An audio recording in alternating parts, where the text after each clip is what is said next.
Я 5 лет в терапии. Я 1000 раз обсуждала мои отношения с мамой. Я обсуждала мои отношения с отцом и с одноклассниками. Я подняла все свои травмы и проработала. Я писала письма, я возвращала интроекты, я оспаривала свои убеждения. Я делала все, что мне предлагали специалисты. Но мне ничто не помогло. Мое РПП все еще здесь. Я все так же не могу сбросить вес. Я все так же не могу начать есть. У меня все те же проблемы. Что происходит? Терапия не работает. Что же делать?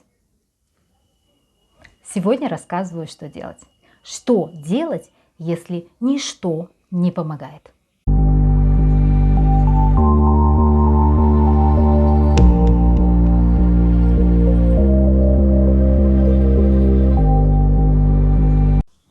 Здравствуйте, друзья! Меня зовут Нина Воронова-Барте, я психолог, кандидат, нос чешется, кандидат, что там это, буду пить, да, или как там, еще почешу на всякий случай.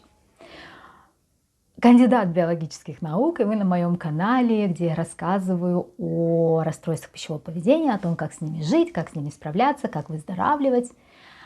Вот, и сегодня я буду говорить о том, что делать, нет, не что делать, главное почему. Почему я работаю, и ничто не помогает мне справиться с моим РПП. То есть вот я, наверное, какая-то особенная, вот все выздоравливают вокруг, да, и я вот вроде бы делаю все то же самое, но ничто не может мне помочь. РПП не уходит. У меня уже было видео про сопротивление выздоровлению. Сделаю ссылку на него здесь. Вот. Но сейчас буду говорить и о том же, и не о том же. А именно, сразу предупрежу, что говорить буду в терминах транзактного анализа. Кто ненавидит транзактный анализ, у вас есть возможность прямо сейчас отключиться, выключить это видео.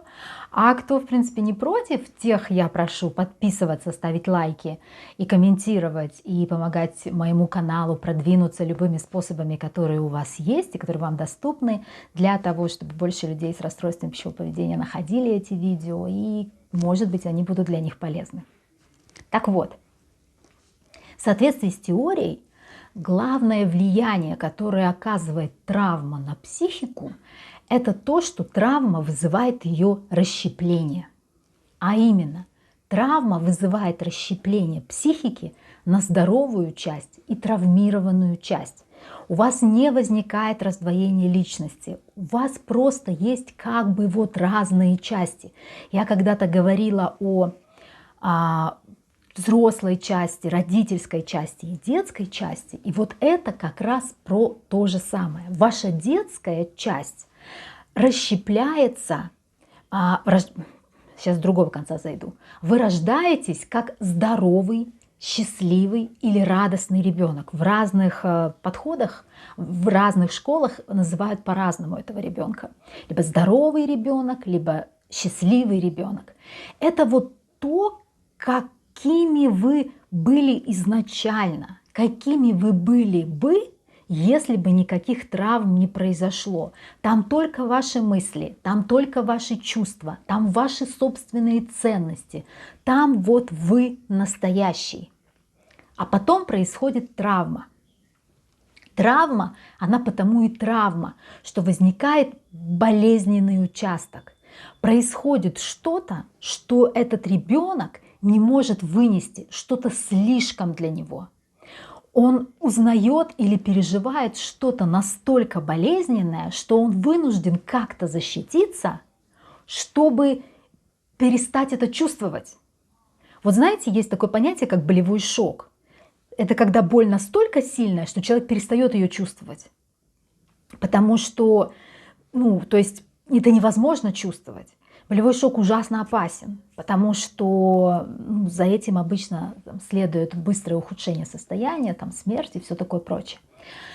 Но в психике это не совсем так. Когда травма настолько сильная, что вы не можете ее переварить, вы отщепляете от себя часть, которую мы будем называть травмированный ребенок. Это вот эта травмированная часть. У травмированной части одна функция. Она хранит память, переживания и боль, связанные с травмой. Это ваша травмированная часть. Вы можете реагировать, вот есть такое выражение, я его часто использую, это реакция из травмированной части, это реакция из травмы. Это когда вы реагируете, исходя из того, что вам больно. Вам тут больно, и вы реагируете таким образом, чтобы эту боль снизить. Но на самом деле реагирует не травмированная часть, потому что от травмированной части отщепляется еще одна часть. И эта часть называется адаптированный ребенок или адаптивная часть. Или третье название – саботажник. Саботажник. То есть травмированная психика имеет три части. Не путать с взрослым, родителем и ребенком, потому что это любая психика имеет эти, но это и не части, это субличности или субэго состояние, ну в общем, или просто эго состояние, по-разному может называться. А это расщепленная психика. И ваше сознание находится в какой-то из этих частей постоянно. Еще раз, здоровая часть или здоровый ребенок, или счастливый ребенок, от него отщепляется травмированный ребенок, от травмированного ребенка отщепляется адаптированный ребенок. Вот этот адаптированный ребенок существует исключительно для того, у него две функции. Если травмированный ребенок хранит информацию о травме, то адаптивный ребенок делает две вещи. Во-первых, он делает все, чтобы вытеснить и удалить, вот вытеснить эту травмированную часть, потому что ей больно. И чувствовать постоянно эту боль невыносимо. Поэтому он делает две вещи. Вытесняет травмированную часть. И второе, делает так, чтобы избежать любых ситуаций, которые могут заставить вот этого человека почувствовать эту боль снова.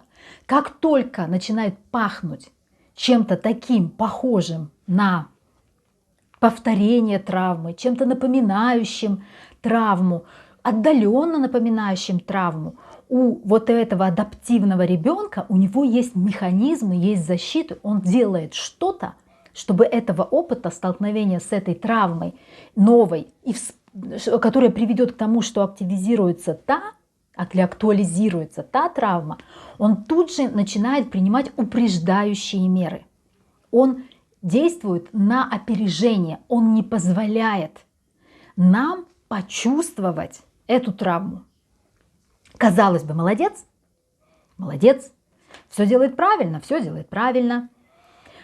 Но в чем проблема? Проблема в том, что вот этот адаптивный ребенок, чтобы он существовал, он должен потреблять очень много психической энергии. Не эзотерика, психической энергии. Нужно очень много сил на то, чтобы поддерживать его все время в состоянии такой настороженности и готовности. Он все время ищет, где признаки травмы, что делать, как предотвратить. И вот этот вот адаптивный ребенок забирает энергию у здоровой части. И здоровая часть становится все меньше и меньше. А адаптивная часть становится все больше и больше. И в какой-то момент травмированный человек начинает фактически жить вот этой адаптивной частью. Травмированная часть вытеснена, а здоровая часть сдулась, как воздушный шарик, и где-то там болтается почти незаметно. В чем здесь проблема? Проблема здесь в том, что вот эта вот адаптация на самом деле может быть абсолютно дезадаптивна. Что имеется в виду? Хороший способ не чувствовать боль – это напиваться каждый день. Хороший же способ. Боль вы чувствовать не будете. То, что у вас в процессе разрушится психика, разрушатся отношения, разрушится семья, вас уволят с работы, и вы помрете от цирроза печени, ну это побочный эффект. Но боль-то вы чувствовать не будете. Употреблять наркотики. Никакой боли. Никакой боли. Кто вообще вспомнит об этом? Последствия понятны. И вот, РПП – это тоже вид адаптации. И я много раз говорила, и вы точно знаете, как срыв или переедание, или уход в анорексию приходит на помощь в какой-то сложной ситуации. Причем эти адаптации, да, вот эта стратегия адаптивного ребенка немножко различается у разных РПП. Анорексики всегда, их главная адаптация у анорексиков – это, знаете, у анорексики живут под лозунгом «в любой непонятной ситуации худей». В любой непонятной ситуации худей.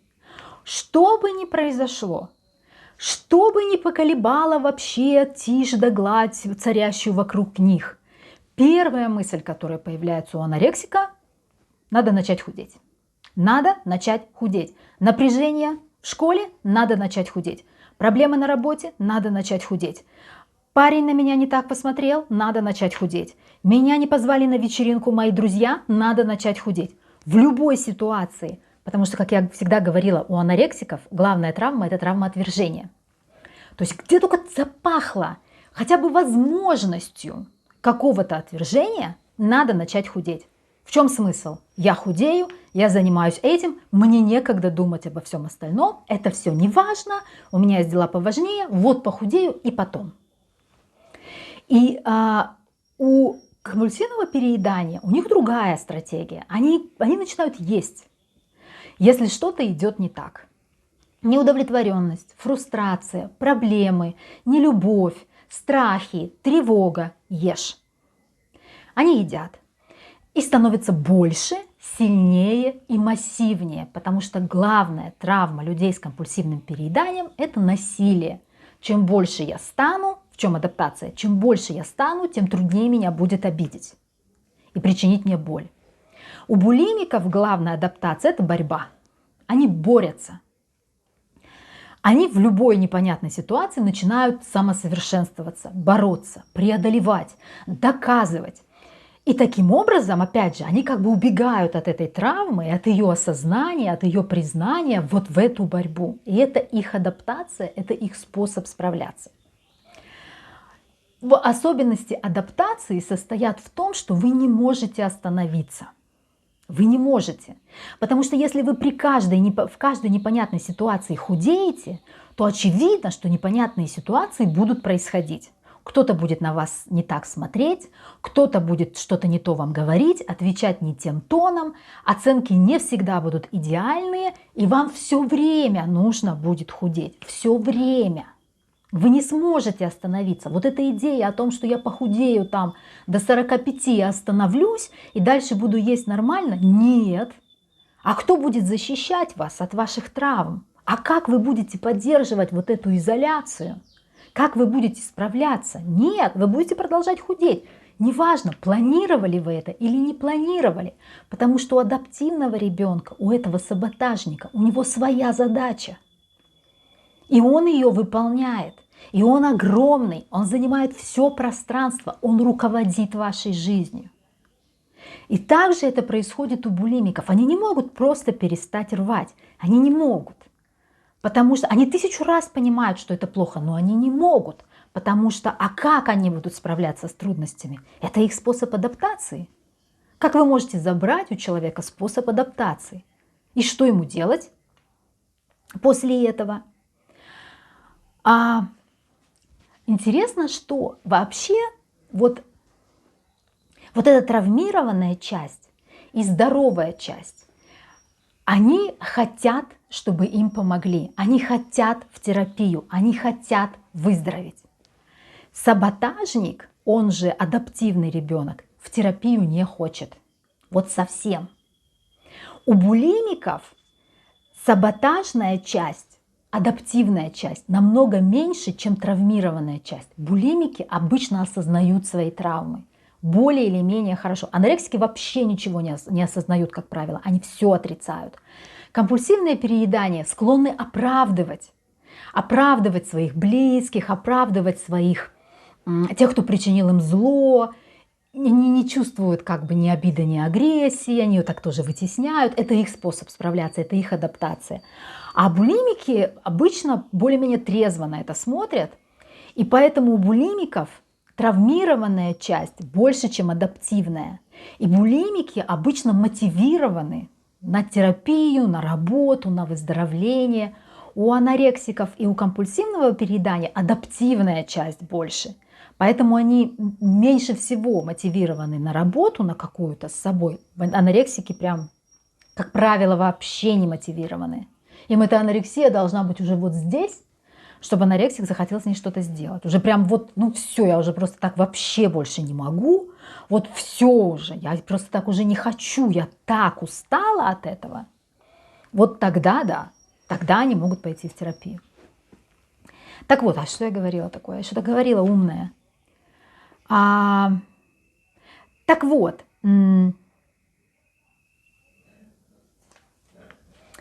вот. И когда у вас появляется желание уйти из терапии, поскольку эта саботажная часть не хочет терапии, потому что она как бы всю работу уже сделала.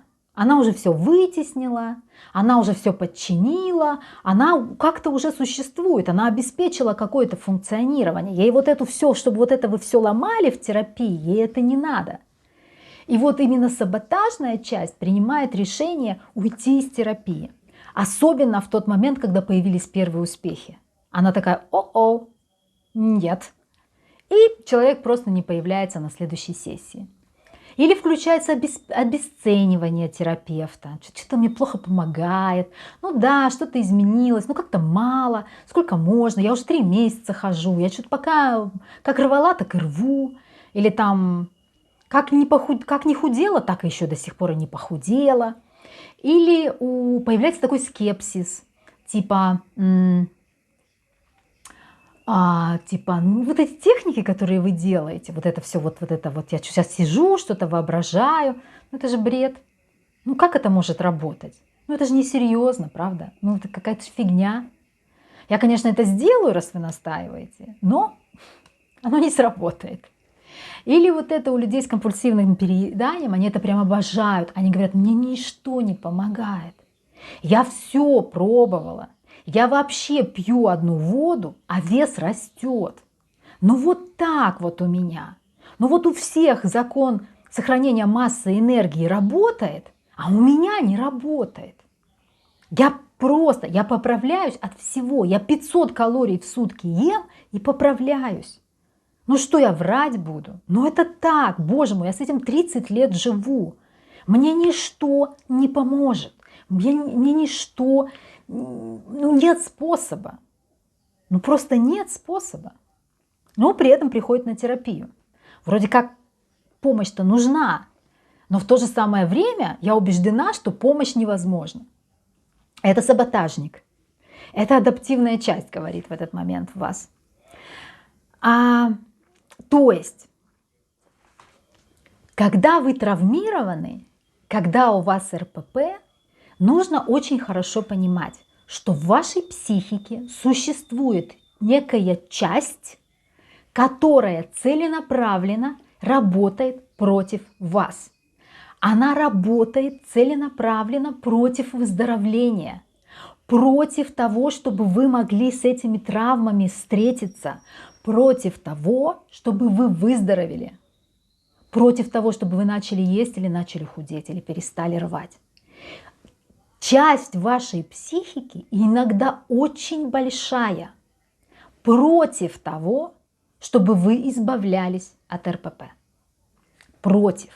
Она сделает все, что сможет, чтобы не дать вам лишиться этой важнейшей адаптации, которая, конечно, не делает вас счастливым, но позволяет вам не чувствовать боль, или чувствовать ее меньше, или чувствовать боль какую-то такую более понятную. Мне больно, потому что я такая полная, вот, вообще я не могу так жить. То есть это что-то, вот я сделала такое плохое, вот я себя раскормила, я буду ненавидеть себя. А истинная травма, которую невозможно, даже не сейчас, тогда в детстве невозможно было ни осознать, ни пережить, И решение вытеснить было принято не взрослым человеком, который все знает про проработку травм, а тем ребенком. Это тогда было вытеснено, это тогда психика расщепилась. И с тех пор существует вот эта адаптивная часть и этот саботажник. И вы сейчас там в 30 лет приходите на терапию, у вас там все работает. Все из этих 30 лет 25 все работает. Вся система, все колесики крутятся. И вы такая, ну да, я понимаю, травмы надо прорабатывать. А саботажник сидит такой, давай, прорабатывай. У нас тут забор 3-метровый, ров выкопан, мы туда крокодилов запустили, мы тут вообще все колючей проволокой обмотали, тут вообще никто сюда не сунется даже в эту травму. Ну, ты, конечно, работай, ты, конечно, пытайся. Пусть вот твой терапевт тут сейчас что-нибудь такое придумает, а мы посмотрим. Вот. Важно. Так все-таки, вот вы в свои 30 лет, или 25, или 45 пошли в терапию. И вы тут обговорили, там обговорили, и здесь вы рассказали, и там как вас обижали, и как вас били, и как вас не любили, и про все случаи насилия. Это неприятно вспоминать. И где-то вы диссоциировали, где-то вы смогли почувствовать. И вот вы все обсудили, а изменений не произошло.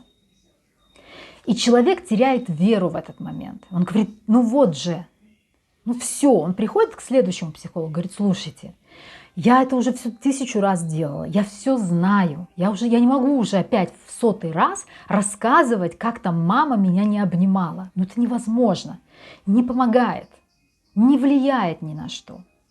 Что происходит в такой ситуации?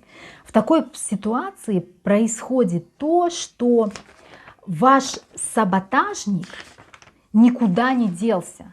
Он остался. Эта часть осталась отщепленной.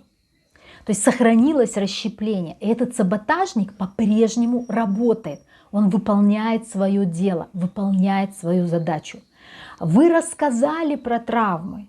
Вы про них как-то вспомнили, но вы не прикоснулись к ним эмоционально, вы их не пережили, вы, возможно, даже плакали.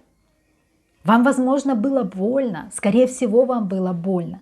Но настоящего погружения так и не произошло, потому что саботажник вам не позволил. Он вас выдергивал каждый раз, он заставлял вас диссоциировать, он заставлял вас не погружаться в самую глубину, он вас защищал. Мы называем его саботажником, потому что он как бы саботирует терапию. На самом деле он хороший, он вас защищает. Проблема в том, что он вас убьет, если будет считать, что это вас защитит от боли. Но он не даст вам с ней столкнуться. И пока эти части расщеплены, пока они не собраны, не интегрированы в одну психику, что бы вы ни делали, ваша адаптивная часть будет продолжать реализовывать вот эту адаптацию. Вы будете продолжать есть, вы будете продолжать худеть, и вы будете продолжать рвать. Что делать? Моя любимая часть. Что делать? Важно, в какой бы технике вы это ни делали. Я люблю техники на воображение, из эмоционально-образной терапии, из психодрамы. Но в принципе вы можете просто говорить с собой, глядя в зеркало, например, глядя себе в глаза. Вы можете пойти к терапевту и сделать это с ним. Важно что? Важно не только разговаривать про травму. Это супер важно. Но важно не только разговаривать про травму, важно сказать вот этой защищающей части, что больше не нужно.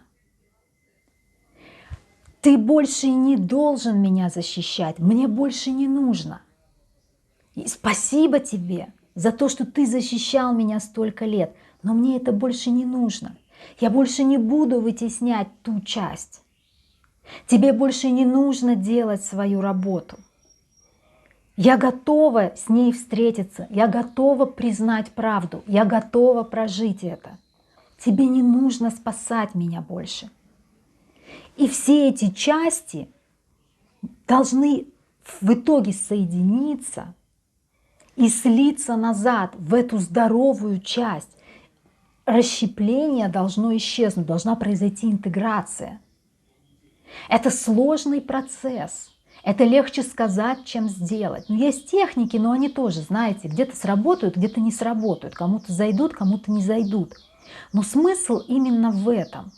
Если вы работали, а ничто не изменилось, значит, адаптивный ребенок все еще на своем посту. И работать надо не с ним, не с травмой, а переходить на работу с этим адаптивным ребенком и работать с ними в паре. Травма и защита от травмы. Вот. То есть, очевидно, в вашей предыдущей работе эта часть была проигнорирована. Травмы вы касались, хотя вряд ли вы по-настоящему ее прожили. Вряд ли. Ему все еще есть что защищать. Ему все еще есть что защищать. Так.